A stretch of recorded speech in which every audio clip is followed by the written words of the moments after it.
Mesdames et messieurs, chers amis russes de la France, chers compatriotes, cher Emmanuel, nous aurions dû fêter cette année la 6e édition de la Journée de la France, ce festival de la culture française qui célèbre à Moscou la fête nationale du 14 juillet. La ville de Moscou devait accueillir cet événement organisé conjointement par l'ambassade de France, l'Institut français de Russie et la Chambre de commerce et d'industrie France-Russie dans le très beau parc des Arts Muséon. C'était pour moi la première occasion de vivre avec vous cette fête dont j'ai beaucoup entendu parler. En raison des circonstances exceptionnelles que nous connaissons tous, c'est en ligne que nous nous adressons à vous aujourd'hui, en attendant de nous retrouver l'année prochaine pour une très belle édition. La Journée de la France est un moment de plaisir partagé, où Moscou vibre de la vitalité de la culture française, où les cœurs russes et français battent ensemble. Elle est devenue un événement incontournable de la vie culturelle moscovite qui a rassemblé l'année dernière 33 000 visiteurs. Monsieur le Président, cher Emmanuel, vous qui avez participé à cette grande fête populaire depuis ses débuts, peut-être pourriez-vous évoquer pour nous quelques souvenirs. Merci, Monsieur l'Ambassadeur. Cet événement, c'est l'occasion de présenter la France à nos amis russes dans une ambiance festive. Pendant toute la journée, des entreprises, des associations, des artistes et nos équipes respectives font vivre la culture française. Chaque année, nous retrouvons notre traditionnel marché artisanal qui offre le meilleur de la production française à Moscou. Des pâtisseries, des crêpes, des huîtres ou encore des fromages pour les gourmets. Mais aussi des savons de Marseille, des marinières, des bérets et des bouquets de lavande pour les moins gourmands. La parade des bulldogs français est également très appréciée du public russe et nous avons de fidèles participants accompagnés de leurs fidèles compagnons. En parlant de fidélité, je ne saurais trop remercier ces entreprises françaises et russes qui nous accompagnent depuis le début et qui généreusement offrent de nombreux cadeaux aux gagnants des concours que nous organisons. Et je tiens particulièrement à remercier la Rosbank, notre sponsor principal depuis le début. Cet événement, effectivement, ne serait possible sans l'engagement dans la durée de la communauté d'affaires française en Russie.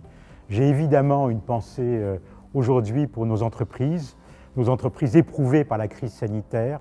Nous sommes ensemble, restés en contact avec elles. Je les assure de notre solidarité et de notre soutien en poursuivant nos actions à leur côté. La Journée de la France est aussi un programme culturel très riche proposé par l'Institut français de Russie, comme ce fut le cas l'année dernière, pour rendre hommage à l'année du théâtre.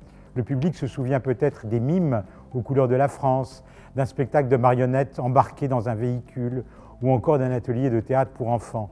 C'est aussi la fête de la langue française grâce à des cours interactifs et gratuits. Tout à fait. Les animations culturelles s'enchaînent également sur la grande scène tout au long de la journée, chorale, danse bretonne et d'autres, pour se terminer en beauté avec notre Marseillaise et l'hymne russe, ainsi qu'un concert d'un groupe français. Évoquer les souvenirs de ce festival permet en quelque sorte de le revivre ou de se l'imaginer tout en se projetant dans l'organisation d'une belle édition en 2021. Je me réjouis aujourd'hui de fêter avec vous, cher Emmanuel, et en ligne avec nos compatriotes et nos amis russes, non seulement la France, mais aussi l'amitié franco-russe qui sera à l'honneur lors du Forum culturel de Saint-Pétersbourg à l'automne, dont la France est l'un des pays invités d'honneur. Cette culture française qui aime profondément la Russie. Le format en ligne nous permettra cette année de célébrer la fête nationale avec les moscovites et au-delà. Depuis chez vous, vous pourrez assister à un cours de français gratuit. D'autres surprises vous attendent tout au long de la journée. Nous espérons que ce programme vous donnera envie de France, apprendre notre langue, vous plonger dans notre culture et visiter notre pays quand les conditions le permettront. D'ici là, nous organisons le dimanche 12 juillet un pique-nique français afin de réunir la communauté française et les francophiles à Polienovo, un village d'artistes dans la région de Toula dont l'histoire est liée à la France.